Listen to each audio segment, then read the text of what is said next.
waxaan halkan runtii aan la wadaagahayaa islaamku meeluu joogaba dhimashadii oo dhintay ninkii ahaa cadowga islaamka, cadowga insaaniyada, cadowga banu aadamka oo la dhihi jiray abubakar al-Baghdadi. wuxuu ahaa axad dunida dhibaateeyey ayuu ahaa. axad wuxuu ahaa islaamkii ku riday foolxumayn oo foolxunaynayo islaamkii naxariista ahaa, islaamkii nicmada ahaa, islaamkii raxmadda ahaa ayuu wuxuu ka dhigay mid foolxun buu ka dhigay. isaga iyo jamaacadiisa daacish ama alqaacido ama al-shabaab magacyo fara badan hala kala baxeen, waxay ugu talagaleen midkii kan ka cararaa inuu kaas galo. marka waxay ku dheeleen magacii islaamka ayay ku dheeleen. hoos la harsada geedka quraca ama geedka harka leh, qofka qoraxdu qabatay waa hargalaaho, waa ku harsadaaho, waa ku degaa. qofka aan muslimka ahayn qof qorax joogoo kaleeta weeye. islaamkuna waa hooskaa la soo gelahayoo kale. ummadoo dhammi hooskaa waa ku soo hagaagtay, laakiin hooskii haddii la foolxumeeyo oo wax aan la ogolayn lagu sameeyo loo imaan maayo, la soo harsan maayo. foolxumayn bay islaamkii ku sameeyeen. waxaan leenahay dhimashada uu dhintay ama dilka la dilay waxa weeye faa'iido u soo hoyatay islaamka weeye. waayo haddii dilka khawaarijta uusan faa'iido islaamka u ahaan lahayn, ilaahay rasuulkiisu ma dhaheen tuubaa liman qatalahum aw qataluuh. waxaa liibaanta jannada iska leh qofkii kuwaasu dilaan ama ayaka dila.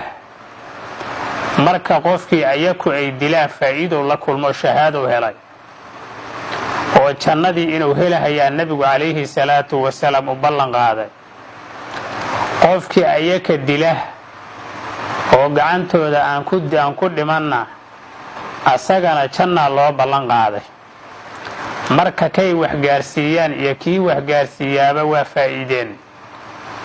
haddii qof maalanba muslimhi ou dilo qofka khawaarijiga ah, faa'iido weyn buu ka gaarayaa. islaamkaoo dhanna waa u faa'iideynayaa. dhibaatada islaamka ay ku hayaan gaalada kuma hayaan. ayagoon markaa taxasub samayn oo aan meel ku magacownayn oo aan isbahaysan ayaa ilaahay rasuulkiisu ka digayey inay imaanayaanna uu sheegay. islaamkana ay tashwiih ku samaynayaan ama foolxumayn ay ku samaynayaan. marka zuulinta la zuuliyo iyo dilka la dilo islaamka nicmuu u yahay, nasri buu u yahay, gacansiin buu u yahay. waxaan leenahay gacan walbaba ha ku baxo, laakiin waxa weeye faa'iido u soo hoyatay dadka muslimiinta, u soo hoyatay faa'iido u soo hoyatay insaaniyadda iyo banu aadamnimada weeye. waayo maba kala saaraynba makhluuqaadkii banu aadamkoo dhan inuu muslim yahay iyo inuu gaal yahay uma kala saarayn. waxaa la rabay in lagu soo dhoweeyo dadka diinta lagu marti qaado soogala la yidhaahdo. diintu diinuraxma inay tahay la tuso, diinulmaqfira inay tahay la tuso, diinulcafwi inay tahay la tuso. oo islaamka qofkii soo gala wax alla wuxuu dembi galay uu ka dumhayo. al-islaamu yahdumu maa qablah. wax alla wixii ka horreeya waa dumiyaaho dunuubaha, qofku waa ka dhaqmayaan. marka raxmaddaas iyo hididiilkaasaa la siinayay. waxa weeye marka islaamkii bay fool xumeeyeen. magacyada badan kuwa la baxay ee dunida dhexdeeda hadda ka qaraabanaya mana zuulayaan ilaa qiyaamuhu ka dhaco nebigaa tilmaamay calayhi salaatu wasalaam.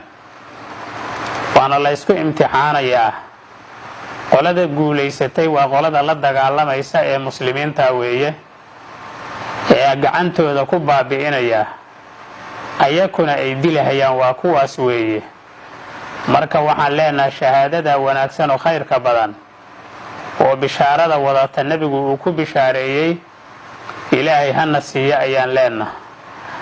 waxaan marka ummadoo dhan ugu hambalyaynaynaa cadowgaa dhibka badnaa ee ka zuulay iyo sida loogu talagalay in la isu bahaysto oo dadka muslimiinta ahi meel uga soo wada jeestaan khawaarijta, oo ay markaas la wada dagaalamaan fikriga ah qarxiska ah, fikriga aad iyo aad u xuna u liita.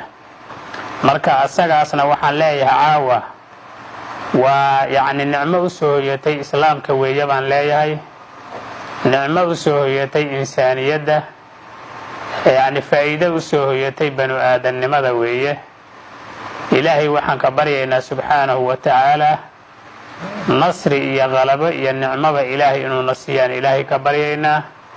wabilaahi towfiiq. wasalaamu calaykum waraxmat ullaahi wabarakaatu.